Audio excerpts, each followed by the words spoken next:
Section 1 Football Media Day 2024, presented by GameDay 1, Veolia, and White Plains Hospital. Section 1 Football Media Day 2024 here at Mahopac High School, joined by my alma mater and my former head coach, Fred DiCarlo. Coach, how is this team different than the 1997? No, I won't ask you that, but how has this team come together compared to last year's group? We got a great turnout. We had close to 45 to 50 guys come out this year, which we're usually in the low 30s, high 20s. So, we got a lot of inexperienced guys. We got some good returning players. So it's been a mix. We're kind of ironing out some things, but things are going well. Obviously, you've been the coach there since those late 90 years. You've always had a little bit of a roller coaster of numbers, right? So what do you attribute the kind of the upswing to this season?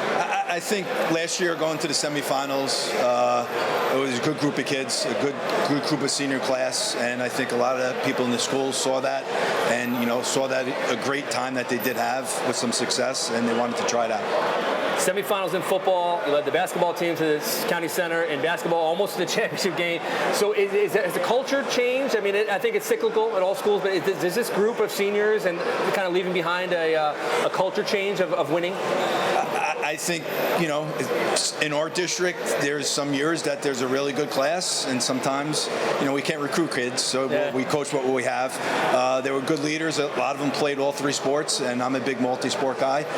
No specialization for me, and I think it shows. I mean, my football players were my basketball players, and the basketball players played baseballs, and they lost in the state finals. Yep. So, I think that's definitely great curse of having three-sport athletes playing what it does for your programs. Tell me who you have here tonight. I have Michael Provenzal, senior captain, Logan Tang, senior captain, Vince Chiffone, a senior captain, four-year player, and Nick Martucci, a junior captain. Let's pass it down. Yes. Mr. Provenzal, obviously your brother, you have some family lineage here in the program. Just tell me about what your role is in this team and kind of what you've learned from the players in front of you. I'm just trying to make sure that everyone's on the same page and that I'm trying to be a good leader.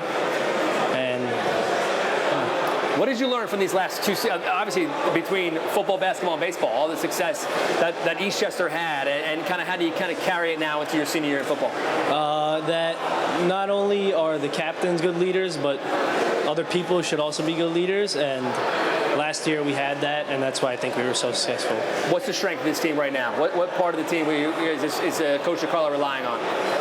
I think our skill guys are very good, and our line needs a little work, but they're also good too. Excellent. Pass down. How good is this offensive and defensive line? Obviously, to compete in Class A, you got to be good up front. So how good is this group that you have right now? Well, I would say coming from one of the better lines to come out of Eastchester, me being the only returning lineman, we have a lot of guys that came back, or they played the backup role before, but they just took time and listened in the last season, and now they developed. We're just going to work as a team to build that team chemistry up. How much you played Somers last year in the playoffs? They go and win the state championship, and they kind of ran away with the state title. How much did you learn from that game, and how do you carry that over into the season? We learned just our low moments and how to build as a team together mentally, but also physically. Now with the new line, it's different, but it's still in the same realm that we have to get together and build back up. Excellent. Pass it down.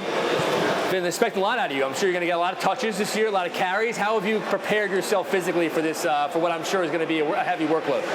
Just a lot of personal preparation for myself, obviously with these guys, preparing with them, and I try to keep the less amount of pressure on myself and just always keep preparing, doing what's good for me and the rest of this team.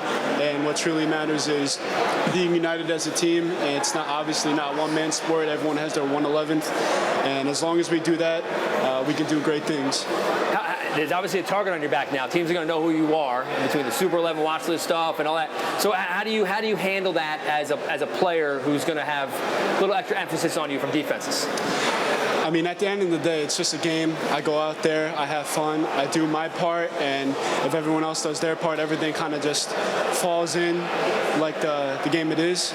But I just try my best, and whatever happens, happens, but I definitely give it my 110% all the time, and that's something I learned over the past couple years, is that I just go out there and enjoy it while it lasts. Excellent. Pass down.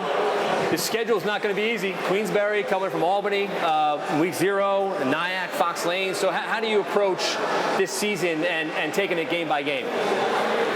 Just take it week by week too. Every week we don't focus on the games.